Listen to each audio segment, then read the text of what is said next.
Alright, sino pa dito ang hindi na-access yung kanilang dashboard sa recordings, no? Um, Na-upload ko na yung day 1 kagabi. So, all you need to do is to go to your dashboard. Nandito po yung dashboard po natin send ko po dito yung yung link papunta sa dashboard po ninyo. Okay, here we go. Ito po yung link papunta dun sa dashboard. Michael Gomez, hindi po ako maka-join sa group. Aling group? Facebook group po ba? Bakit hindi ka maka-join? Baka naka-ano ka? Anong tawag dito? Naka-private ka, hindi kaya? Michael Gomez, this group doesn't allow pages. Okay, switch mo muna yung profile mo, sir, Michael. Switch mo yung profile mo from page to personal profile. Okay? So, akala ko Telegram lang. Meron po tayong Facebook group, tapos meron po tayong Telegram GC. Okay, pasensya na guys, hindi ako makapag-reply agad-agad dun sa Telegram GC. Medyo bombarded ako ng Doon sa Telegram guys, walang staff na magsasagot sa iyo doon. Ako mismo sasagot sa iyo doon yung mga tanong mo. Ako mismo sasagot sa inyo. Kaya lang medyo na busy lang talaga tayo. Sir, may I have the link sa FB group? Na-send ko na po dito sa taas. Sige, I'll send you again. Ito po sa chat box. Ito, yan. Si sent. Yan yung link. Paki-click na lang po dyan. Accept ko po kayo dito sa group para makapasok po kayo. Okay. So bale, meron tayong Telegram GC. Meron tayong Facebook group. Okay? Sa Telegram GC po kayo magtatanong. Tapos sa group, for any updates lang po 'yon. Kumbaga pagka may bagong updates ako, at least updated po kayo sa mga updates, no? Kaya po, what's the Telegram GC, sir? Kapapasok nyo lang po ba? Ito po yung link ng Telegram GC po natin. Make sure po na Sir Mark Lawrence, make sure na i-click nyo po yung link na yan sa cellphone po ninyo. Hindi po yan gagana pag PC unless na meron kayong anong tawag dito? Telegram app sa PC po ninyo or Telegram web, no? So, ayan, si Edgar nandito na, si Clarice, Mark D, Jonel. Ayan. Okay? Then sino pa dito ang hindi pa nakaka-access ng kanilang dashboard? Let me know yung recordings. Sino ang hindi pa alam kung paano, Christine Jorolan? Okay, paano nyo ma-access yung recordings? Ganito lang siya. Anong tawag dito? Ito yung link, papunta doon sa dashboard po ninyo, Miss Christine. Ayan. So, click nyo po yan and then mapupunta po kayo dito sa dashboard. Wait lang Share ko yung screen ko. Mapupunta po kayo dito sa dashboard po ninyo. Ganito po yung tsura, 5-day Facebook Ads Challenge. Make sure po na laptop or PC po gamit nyo, mahirapan kayo sa mobile. So, i-click nyo lang yung dito, tapos click nyo lang yung baba, click mo lang yung join button. Okay, tapos mapupunta po kayo dito sa payment method. Since bayad na po kayo, click nyo lang po yung online payments by Zendesk. Pakilagay po yung mobile number po dito sa baba and then pakilagay po yung promo code 5DC21 dito sa promo code. Para pag in-apply nyo po itong 499 magiging 0 na po yan. Kapag click nyo apply, 0 na po yan. Tapos go to program overview lang po kayo. Okay, Docs? Miss Christine, na-follow po. Meron din po yan instruction sa email po. Nag-send po kami ng email po sa inyo. Nandoon din po yung instructions kung paano nyo bubuksan po yung inyong dashboard. Alright? Okay, Doc. Let's start. let's begin our day 2 ng ating lessons. Goods na kayo? Okay.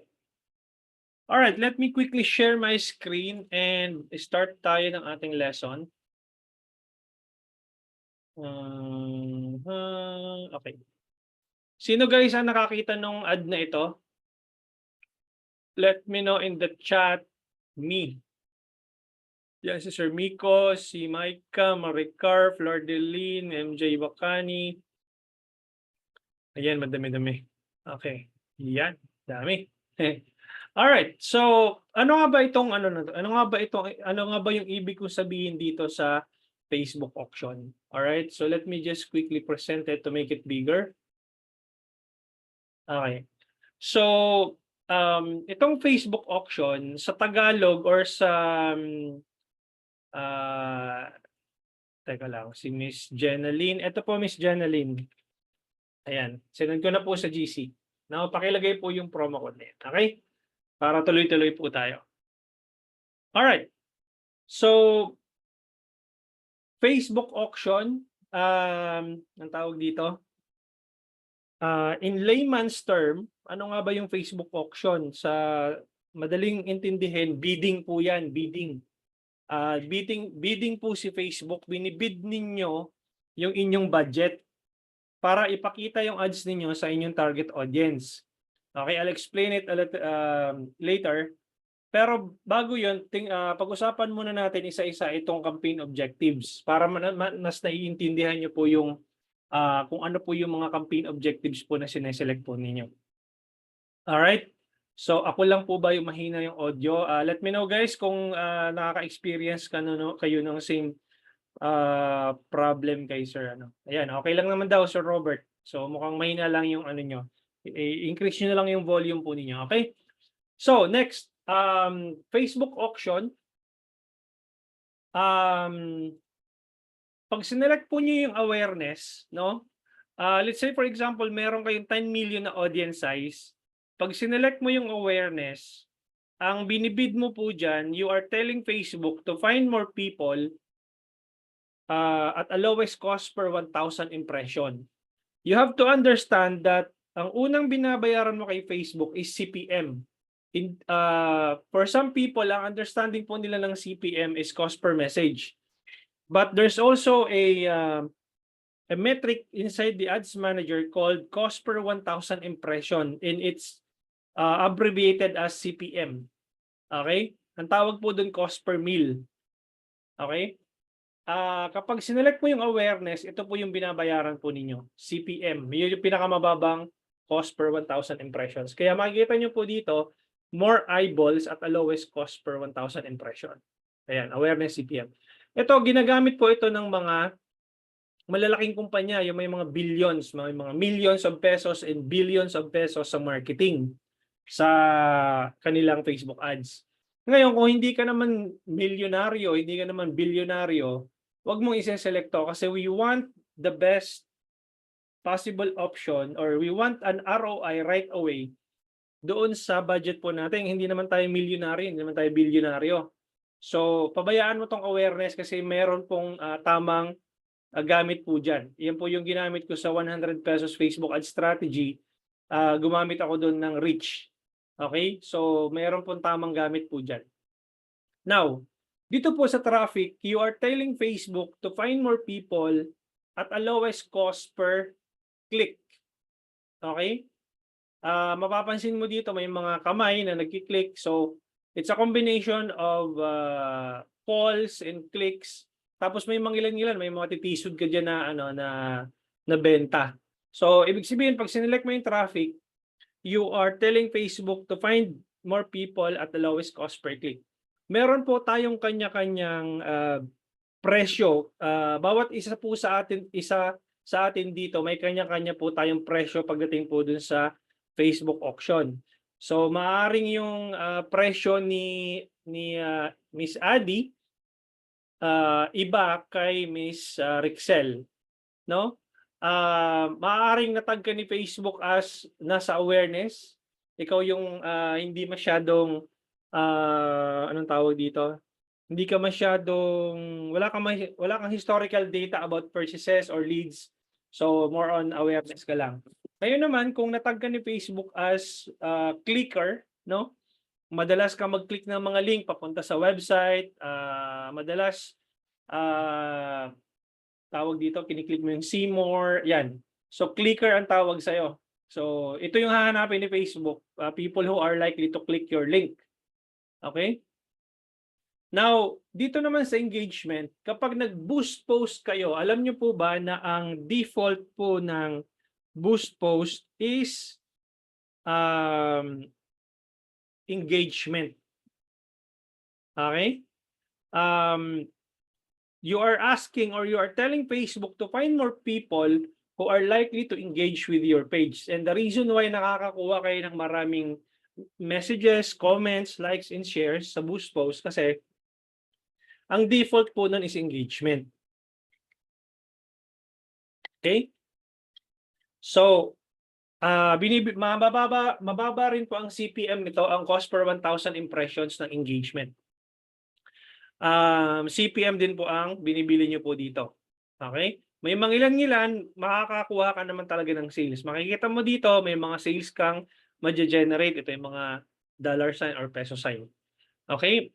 Now, if you select leads, you are telling Facebook to find more people who are likely to leave their contact information, their mobile number, their email address.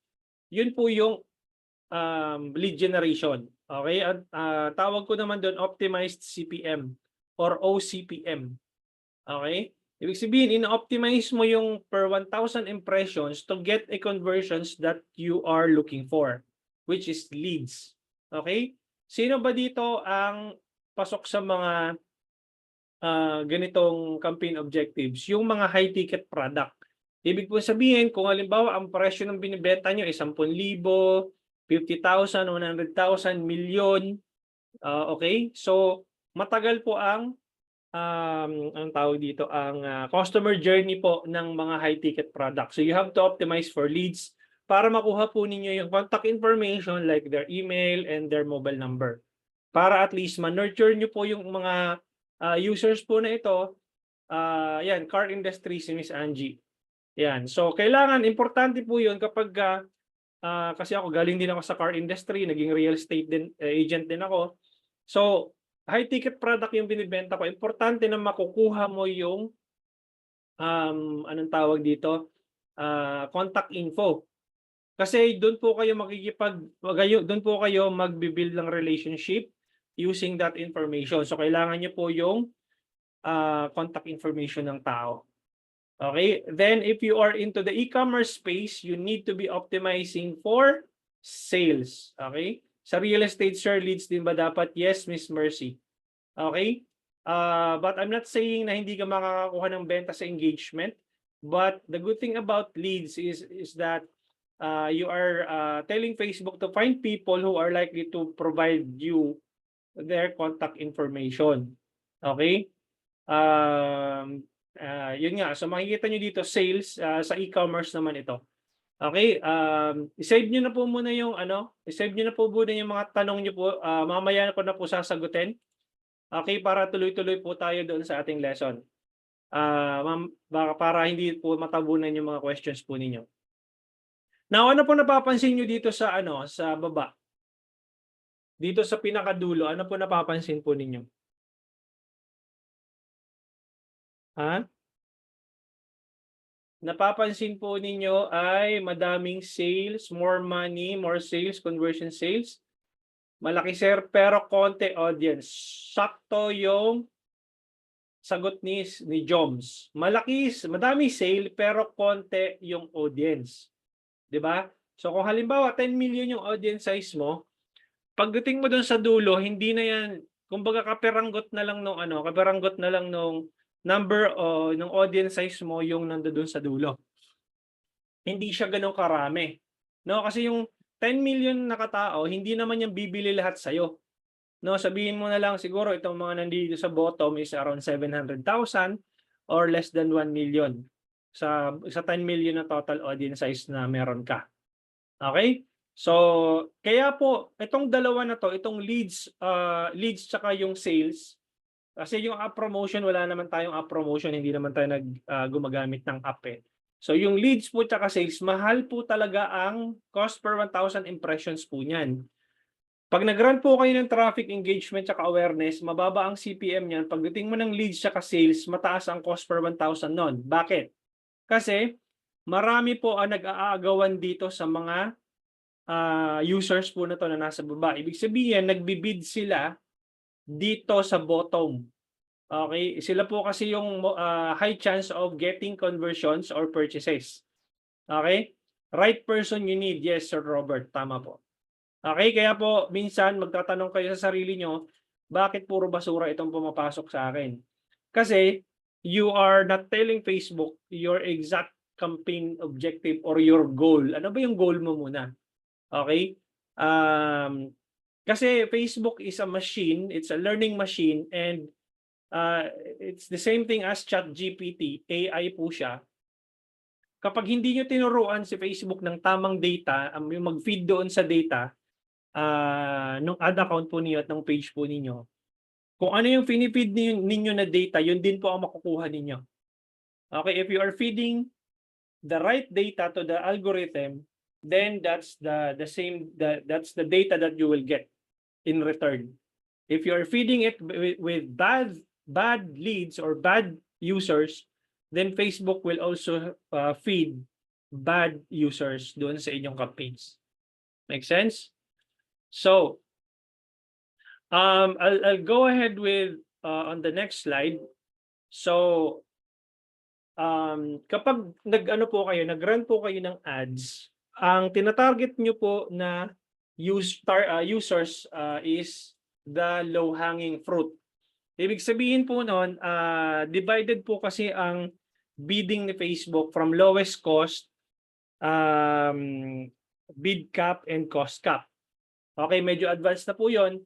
Ngayon, you have to understand na kapag mababa ang budget mo, let's say for example, 100 pesos per day, yung niraran mo na budget, okay, 300 pesos per day, ang binibid mo doon is dito sa pinakamababang tier. Imaginein mo ikaw si advertiser A, tapos yung competitor mo si advertiser B tsaka si advertiser C. Okay? Let's say nagra-run ka ng ads at the lowest budget, let's say 100 pesos, 200 pesos, whatever. Makikita mo dito, may mga ilan-ilan bibili sa'yo, mayroong representation dito, tatlong anong tawag dito, tatlong dollar sign or peso sign. Okay? So, dun sa low-hanging fruit na yon, ang cost mo doon is hindi ganon kataas. Okay, mapapansin mo yan kapag nag-increase ka ng budget, tumataas din ang cost. Okay? So, when I say low-hanging fruit, imaginein mo yung apple tree. Okay, apple tree. So, ito ganito siya. So, yung apple tree, guys, ito yung binibigay sa inyo ni Facebook, yung kayang abutin ng budget niyo. Low-hanging fruit ang tawag po doon. Okay? Ngayon, every time na tumataas ka ng bid mo or ng budget mo, nag-i-increase din po ang cost noon. Kaya mapapansin po ninyo, kapag nag-bid ka ng mas malaki, tataas din ang cost mo. Kasi mas marami ka ng competitor doon sa second tier, third tier, fourth tier, and so on and so forth.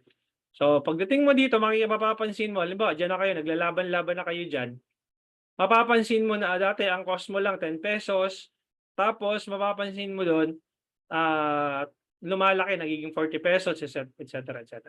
Yung cost per message ninyo or cost per lead. Kasi po, nandoon din yung maraming audience na pwedeng mag-convert po sa inyo, pero madami rin po kayong nagbibid doon po sa audience po na yon. Kaya po tumataas ang cost per result.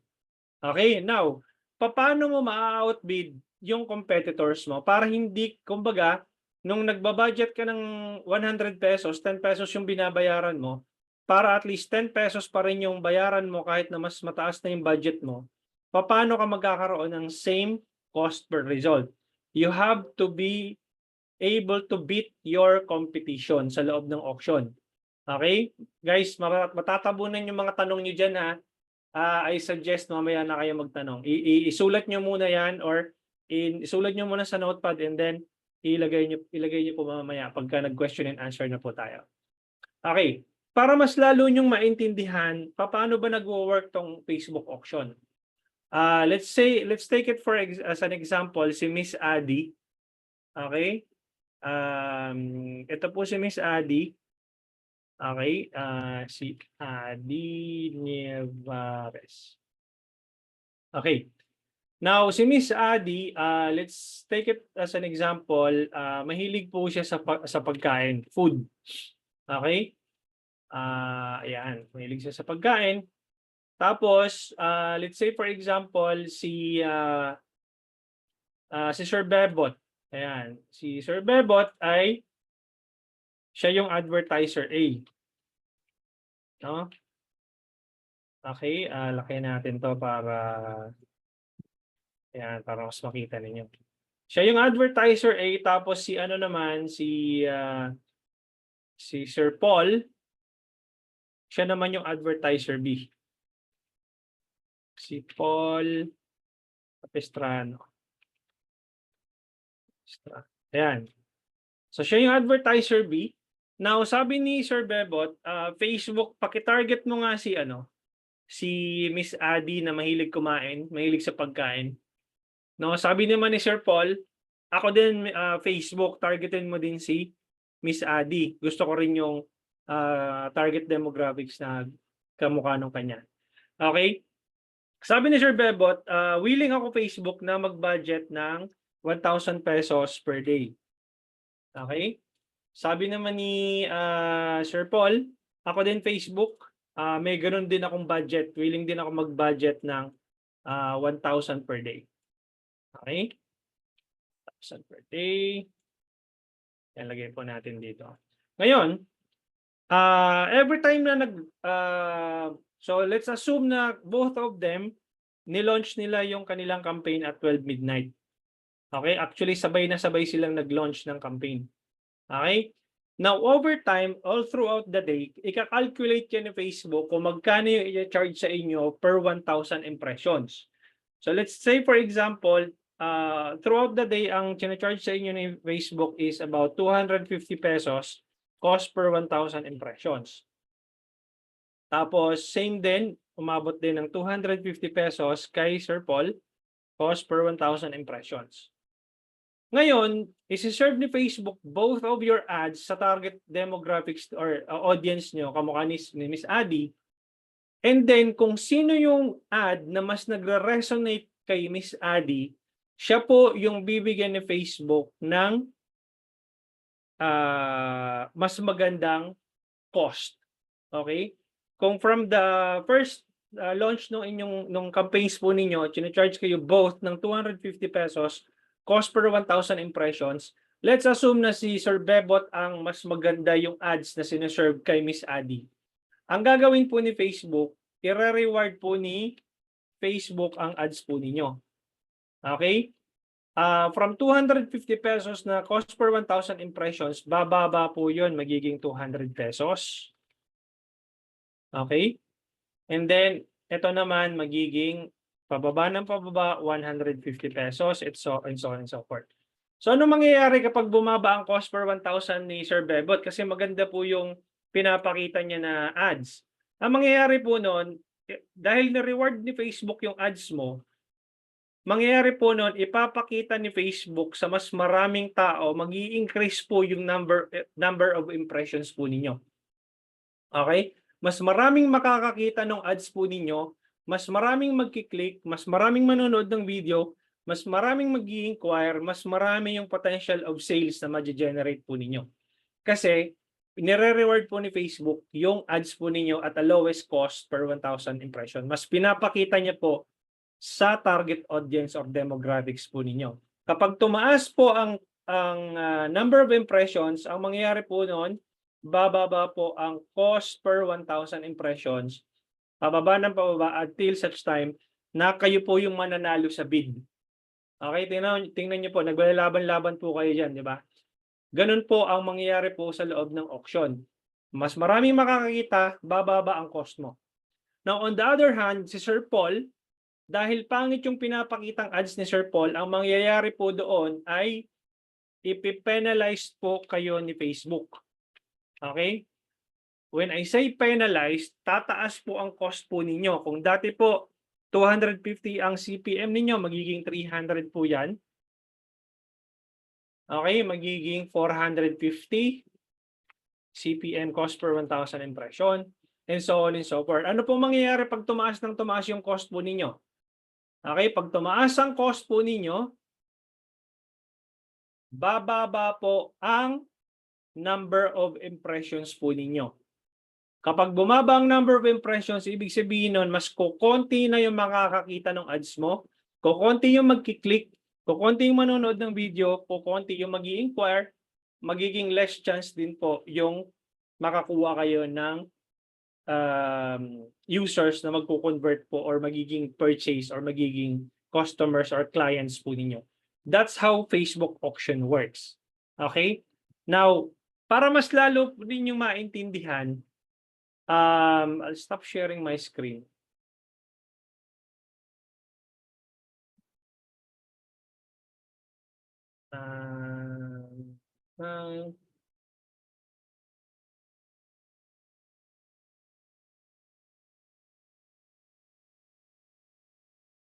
Wait lang guys ha. Open lang ako ng bagong ad account dito.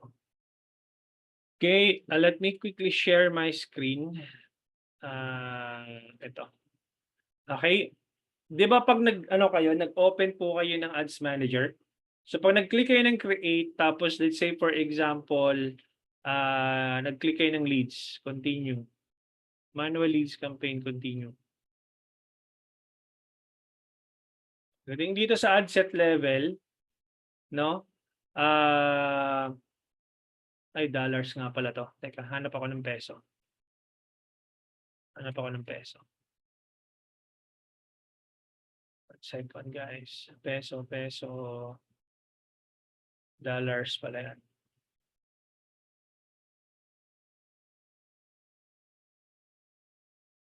Ito, peso.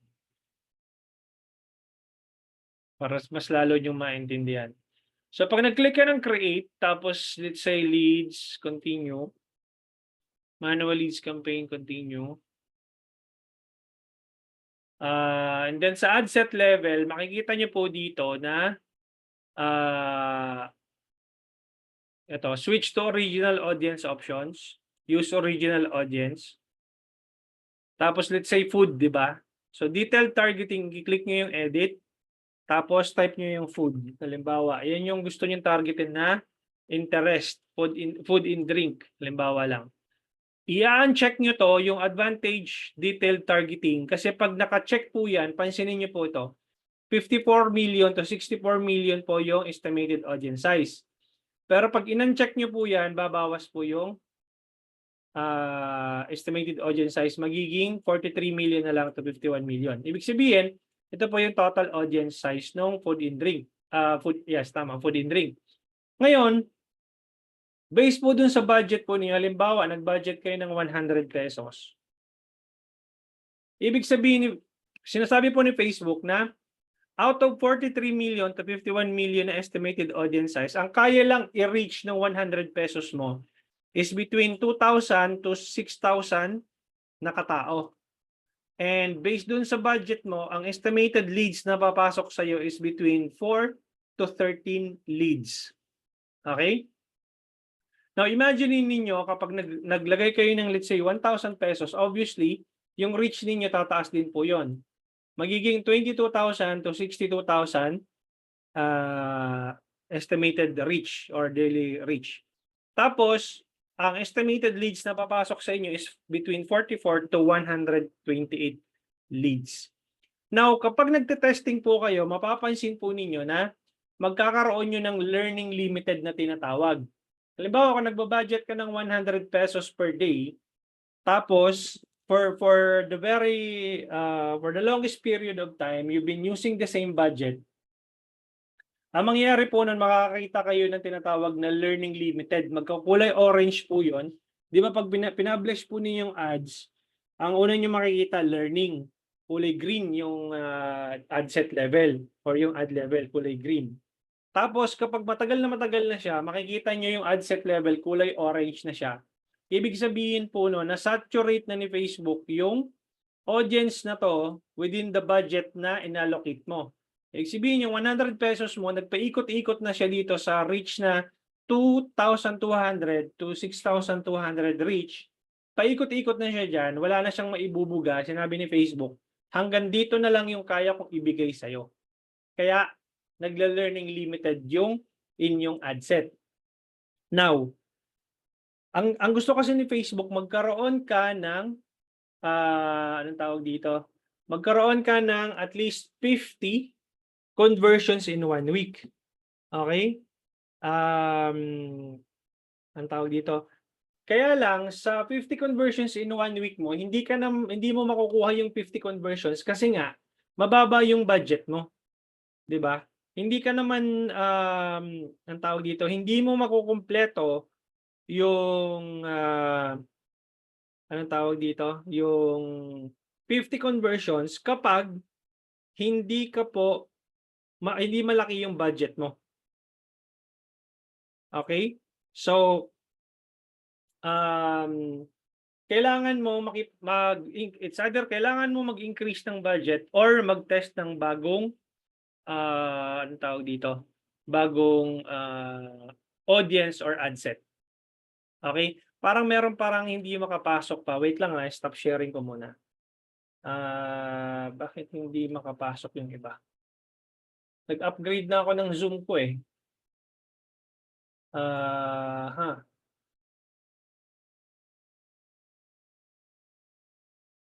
Hindi makapasok yung iba. Upgraded na siya. I'm not sure bakit. Wait lang.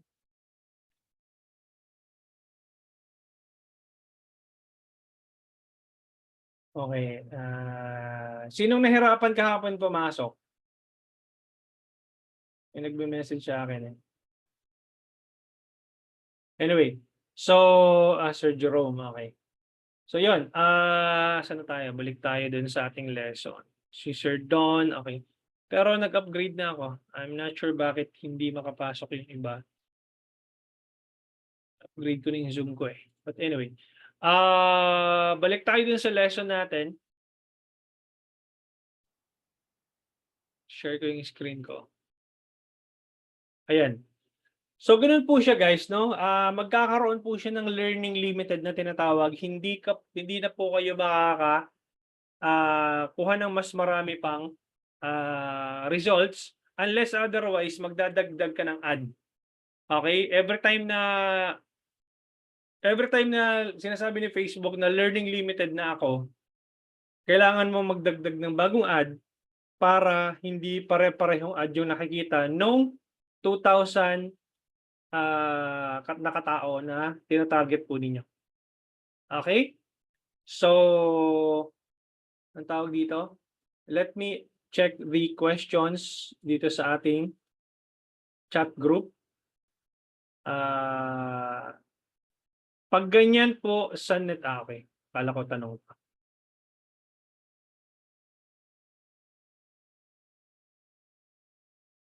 Okay.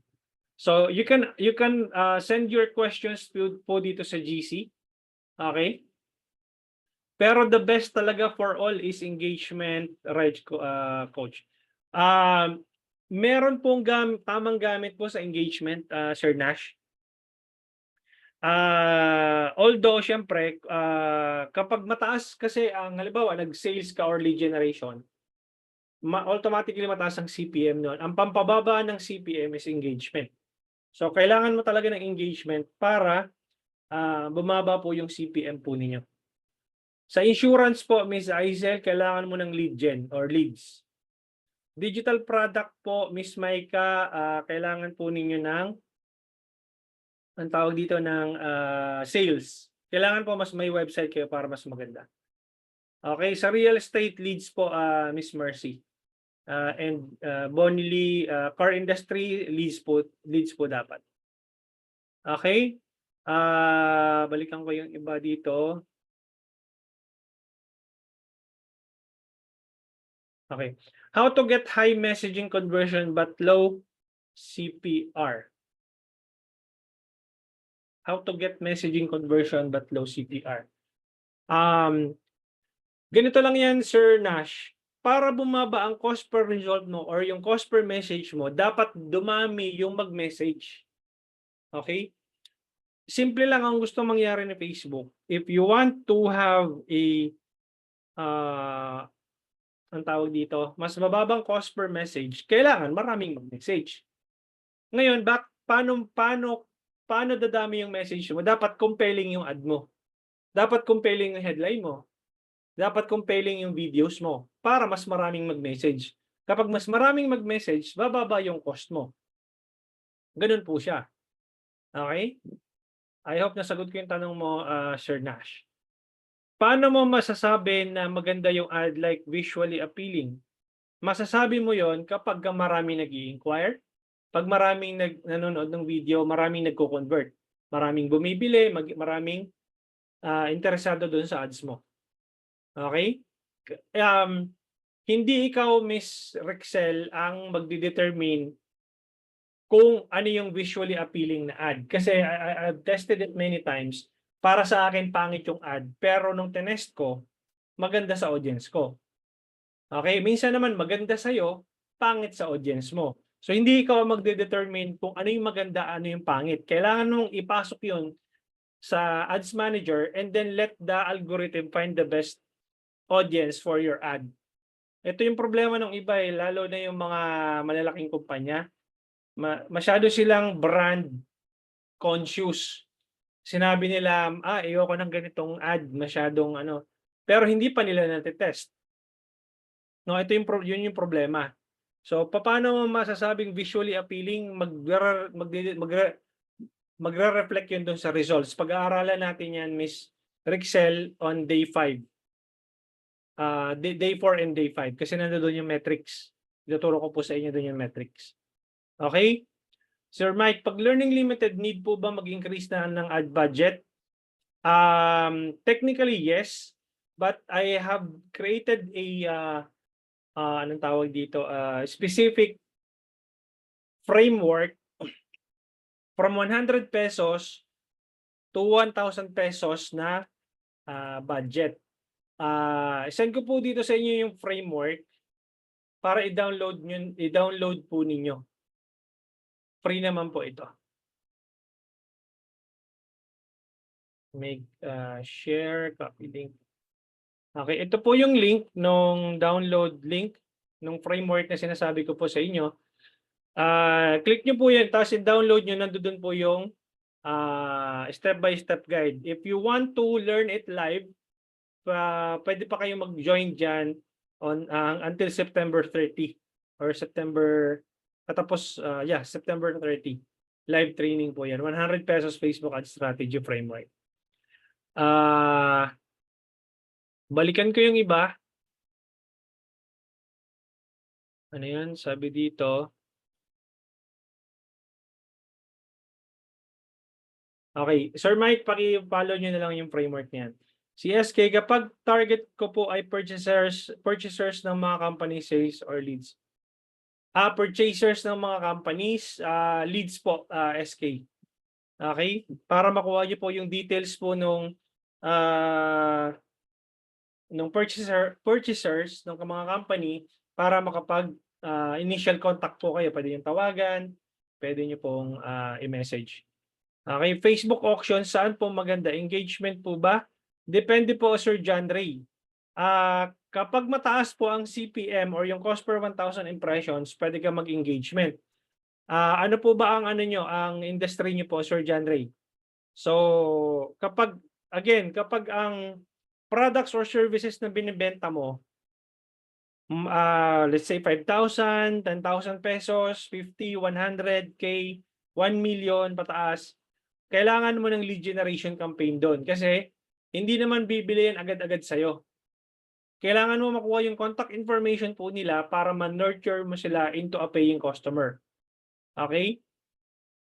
So, yun po yung yung engagement po, pwede niyo rin pong gamitin pampababa po ng cost. Okay? So, meaning malaki na budget talaga, ideally how much per day? So ang progression po niyan, Miss Maricar, is 100 pesos sa testing, 1,000 pesos sa validate campaign, tapos 5,000 pesos sa cost cap campaign. So I'll give you a framework. Pakita ko yung framework dito ha, para maano nyo. Para mas ma-gets po ninyo yung sinasabi ko. Ito po siya yung framework ng 100 pesos framework. So dito, kailangan mong mag at least mayroon kang 5,000 to 10,000 pesos for testing. Okay, ad testing pa lang yun ha, hindi pa yun scaling. So at least 5,000 to 10,000 pesos sa loob ng isang buwan for testing. Kapag meron ka nang nakuhang winning ad, kailangan mo siyang i-duplicate and anong tawag dito? Launch it in a new campaign with a 1,000 peso budget. Ngayon, kapag na-test nyo na po, nag-scale na kayo at na-verify nyo na po na winning tong ad na ito, pwede nyo na po siyang i-cost cap. 5,000 daily budget or depende po sa inyo kahit bombahin nyo po kung magkano yon, basta't naka-cost cap po kayo. Kaya lang hindi nyo po magagawa itong cost cap kapag naka-messaging campaign lang kayo. Okay, hindi po siya gagana. Kailangan po may website or landing page po ang ginagamit po ninyo. So ito po yung framework. Top of the funnel, ituturuan ko naman kayo bukas niyan paano mag-set up. Tapos minimum tolerance po natin 3 days. 3 days or 1,500 impressions, whichever comes first. Ibig sabihin, kung ano yung mauna, 3 days or 1,500 impressions. Kasi di ba, you have to understand na ang unang kinakalculate po ni Facebook or ang unang charge po ni Facebook is CPM or yung 1,000 impressions. So kailangan at least 1,000 to 1,500 impression. Tapos, dun yung makikita kung ipopush through nyo pa up to 5 to 7 days. Okay, tapos ito yung makikita nyo, learning limited, kulay orange po yan. Ibig sabihin po nun, wala na pong ibibigay po si Facebook na conversions po para sa inyo. Okay, yun yung sinasabi ko. Tapos, kailangan nyo i-validate, kailangan nyo ilabas into a new campaign para po makapag-scale kayo using the ABO method or CBO. Tapos, pag alam nyo na yung cost ninyo, magagamit nyo na po yung cost cap. Itong tinatawag na cost cap. Kung kukumputin po natin yan on day 5, kung magkano po yung willing kayong i-bid for every message na pumapasok or for every leads na pumapasok or cost per purchase. Make sense? So, sagutin ko yung iba. What is best FB campaign ads? One day ad with big budget, multiple ads, small budget. Small budget po, Sir Robert. No, simula muna kayo sa small, 100 muna kayo. Then you duplicate it into a new campaign, 1,000 peso budget. And then once you have a winning ad or winning campaign, you increase it to a 5,000 peso daily budget or mas mataas pa. For as long as na alam po ninyo yung cost per purchase ninyo or cost per message or cost per lead na tinatawag. Okay? Pagdating sa insurance, Sir John Ray, it's lead generation po. Kailangan nyo makuha yung mobile number and kailangan nyo pong makuha yung email address. Tuturuan ko po kayo dyan by tomorrow. Okay? Also, si Rixel, gumawa po ako dati ng ad yung mga nag-iwan ng number, wala namang pambili, parang di nila gets na nagbebenta ako ng kondo. Meron pong, anong tawag dito? Meron pong pre-qualifying na tinatawag. Ipi-pre-qualify po ninyo, hindi lang po siya basta sequence na kailangan ko yung number mo, kailangan ko yung email address mo. So dapat doon ma-pre-qualify ninyo anong kondo ba ang gusto nyo invest. No, at least meron kayong series of questions para before nila ma-fill out yung information na kailangan mo sa kanila, na pre-qualify mo na sila. Okay, mas maganda nga po doon is meron kayong landing page para at least kung ano yung sagot nila doon. No? Halimbawa, sa landing page, makikita nyo doon, ang sagot nila is, ang kinikita lang pala nila 20,000 pesos per month. So, alam mo na agad na merong mali doon sa ads mo kasi na-attract mo yung mga taong walang pambili. Okay, so doon ka mag-check doon sa ads mo kung yung ads mo puro basura yung pumapasok, most likely kasi yung messaging mo, yung message ng ads mo is for everyone. Gusto mo magkaroon ng kondo? Gusto ko kahit na sabihin nating wala akong pambili. Wala naman sigurong tao na ayaw na 'pag sinabi mong gustong magkaroon ng kondo, siyempre lahat ng tao gustong magkaroon ng kondo, 'di ba? Or magkaroon ng properties. Kaya lang, um, anong tawag dito, depende sa pagkakalagay mo ng context doon sa ads mo. Halimbawa, are you an OFW and want to invest into a condo unit dito sa Metro Manila? So, meron kang specific target audience na pinapatungkulan nung ads mo or ibig sabihin tina-target ng ads mo, hindi lang gusto mo ba. So, 'pag sinabi mong gusto mo ba, lahat ng tao siguro gusto magkaroon ng condo. Kaya lang pero 'pag sinabi mong specific target audience and demographics, sila yung hinahabol ng ads mo, sila yung pinapakitaan mo, yung merong pambili. Okay? Si Miss Marimar, Coach, ano po yung nakikita ko sa ibang media buyer na may nasusunugan daw po? Ano? Coach, ano po yung nakikita ko sa ibang media buyer na may nasusunugan daw po, client daw nila? Ibig sabihin po, Miss Marimar, na nasusunog yung budget mo, kumbaga, hindi nagkakaroon ng equivalent ROI. Halimbawa, naglabas ka ng 10,000 sa ads mo, ang bumalik lang sa'yo is 3,000 pesos na sales, sunog yung 7,000 pesos mo. Yan po ang ibig sabihin ng nasusunugan. No? Na ibig sabihin, nasunog yung budget mo, 10,000 yung nilabas mo sa ads sa isang buwan, ang bumalik lang sa'yo 3,000, nasunog yung 7,000 mo. Hindi bumalik yung positive ROI doon sa ads mo. Yun ang ibig sabihin po nun. Si Joms, bala ko po mag-social media manager and most of my clients are beach resort property. Pwede po ba i-run ng same ad for engagement and message? Or mas magandang diskarte? You can test it both, Sir Joms. Pwede mong i-test both ng engagement and lead generation or message, ng message and see which one of them works best. Okay? Yun po yung anong tawag dito, the best possible options po na pwede niyong gamitin. I sell pastries online. Ano pipiliin ko, leads or sales? Pastries, hindi naman siya ganun kamahal siguro. Less than 1,000 pesos yan. Pwede na po sa sales. Okay? Or pwede, you can run both sales or engagement. Pwede yan. Okay? Need po ba simula taasan ang budget habang small ads po muna, Sir Paul. Okay. Printing solutions po, sir. Printing solutions, kailangan nyo ng leads dyan. Kailangan mo ng information ng mobile number nila or email para matawagan nyo po sila outside Facebook. Okay. Pag learning limited, need po ba mag-add ng interest, mag-add ng ad set with different interest? Pag learning limited, mag-add ka ng bagong ad doon sa same ad set. Cars, ano po ideal budget per day? Sa test campaign, Miss Maricar, yun nga po, yung framework na binigay ko sa inyo. Download nyo lang po yun, andun po yung framework. Okay? Promote ng pension house lead generation po. Paano naman, Sir, puros engagement ka pero walang ROI, should we transfer to leads? Yes, you can test.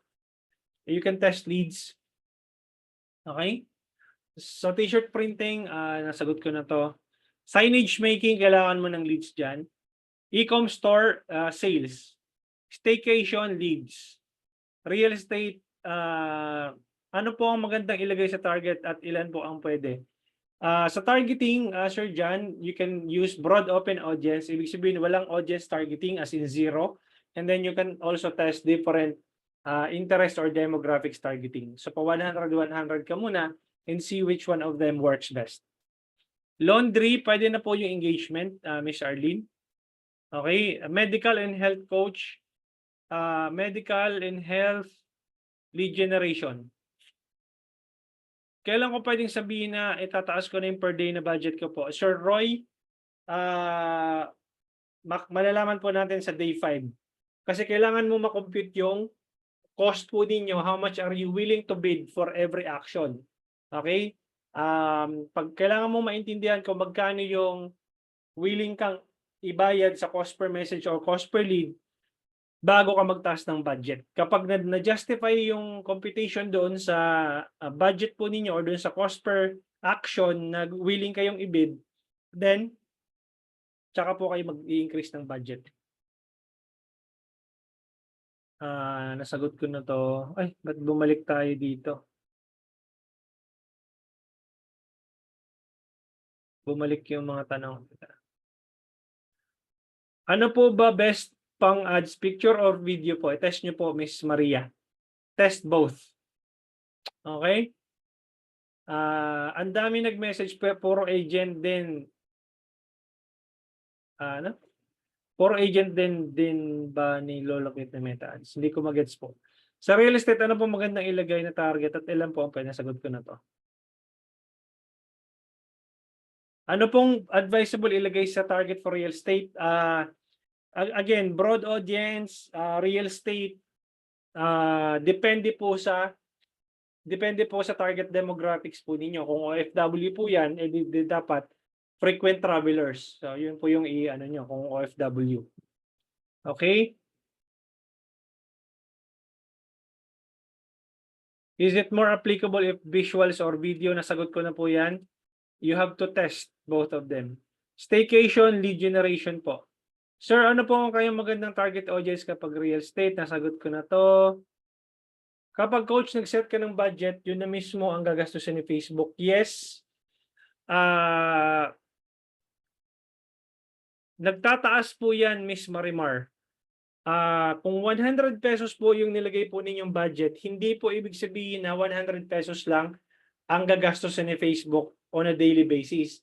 Nagpa-fluctuate po yan. Ibig sabihin, may days po kayo dyan na below 100, magiging let's say 95, 93, tapos may days po dyan na aakyat yan 110, 105, 103. Pero pag in-average mo yan sa 7-day period, 100 pesos po yung average po niyan. So nagpo-fluctuate po yan on a daily basis. So wag po kayong anong tawag dito. Kaya po pag nag-budget kayo, halimbawa, sa loob ng isang linggo 700 pesos, wag eksaktong 700 pesos. Kailangan may buffer ka. Kung 100 per day, so that's 100 times 7, 700 pesos, dapat gawin mo 1,000 pesos para may buffer ka na 300 pesos para hindi siya ubusin ni Facebook. Okay, on that specific, bago pa on the 7th day, naubos na yung budget mo kasi nagpa-fluctuate nga on the daily basis. Okay? I've been boosting almost regularly at tama ka, puro inquiries lang ang nakukuha ko at nagre-request ng sample plan pero walang nagtutuloy. May pagkakataon na maraming inquiries but lately walang engagement, especially this week. I usually boosting 1,000 per week. Hearing you discuss all these details, mukhang mali nga ang ginagawa ko. Yes, Ms. Aizel, you have to understand kung saan ang gagaling yung mga basurang leads, yung mga basurang inquiries. Ngayon, pagka ibig sabihin, pag naka-identify nyo yung ad na nagbibigay sa inyo ng basura, kailangan yung patayin.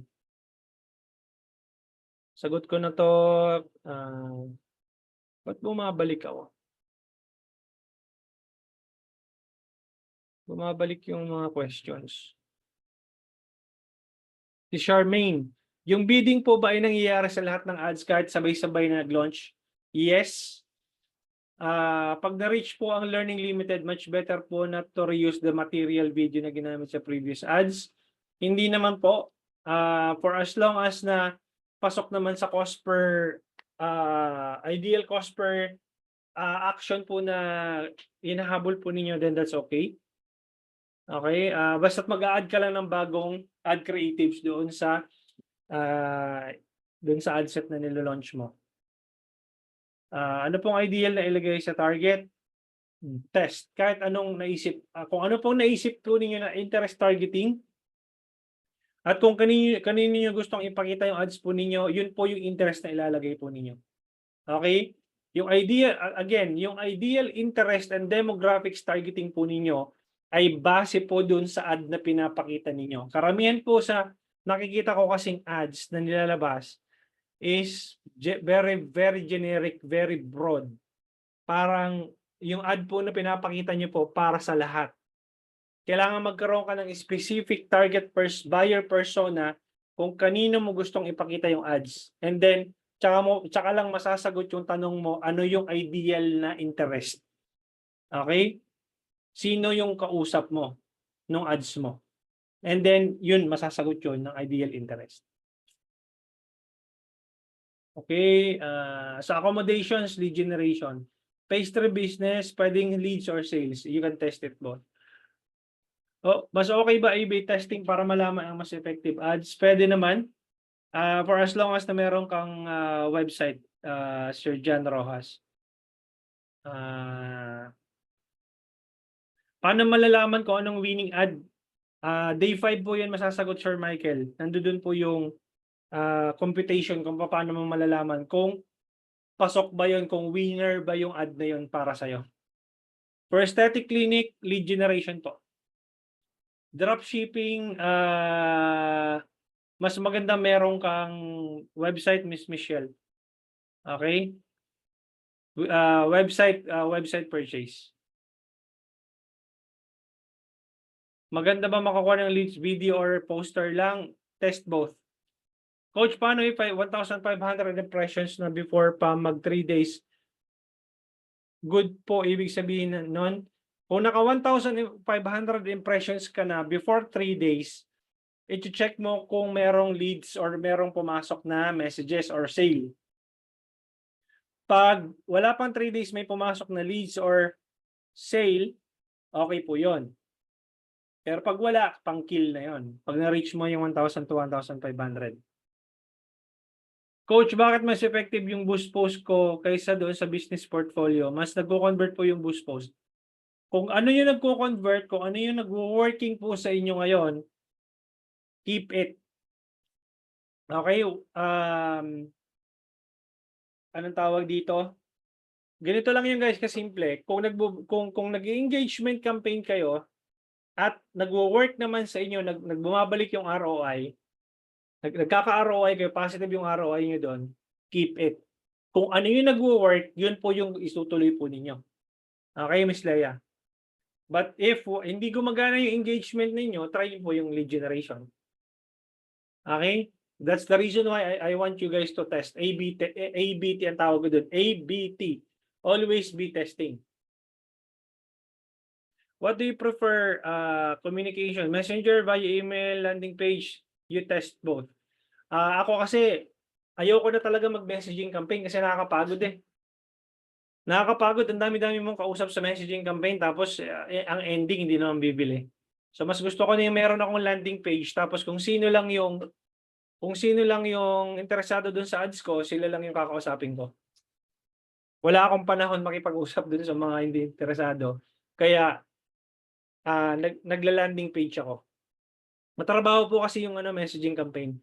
Pag sa messaging campaign kailangan mo ng staff. Madaming staff para mag-reply. So pero pag landing page, kung sino lang yung interesado. Make sense?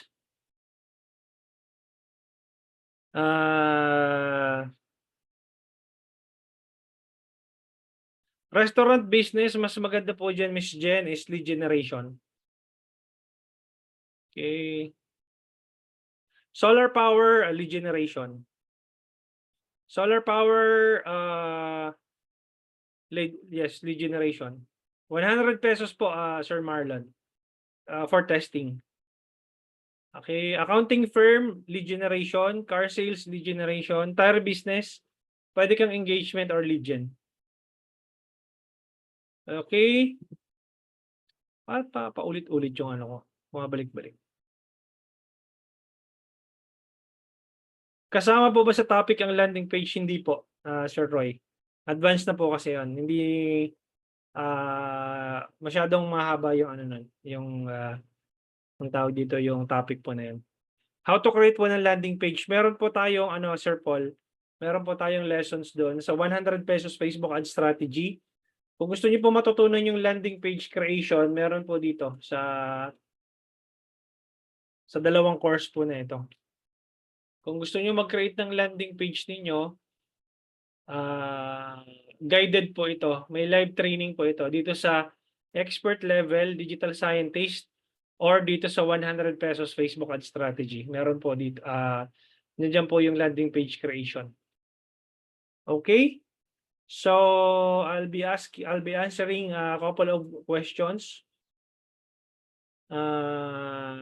E-commerce website po. E-commerce website purchase po.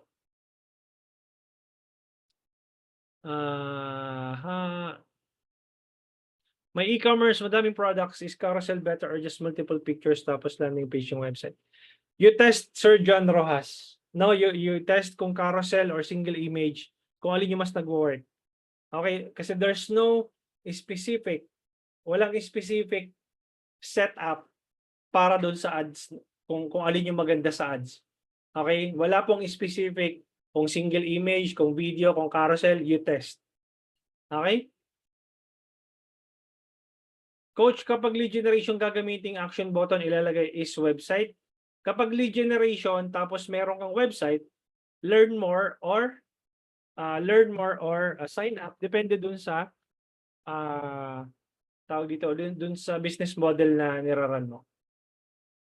When we say test carousel or image, pwede rin ba itong parang A/B test to identify? Yes, Sir John Rojas. Mas maganda po yung get more messages. Yes, Sir Dan. Okay, and then you have to make sure how much are you willing to spend per message na pumapasok.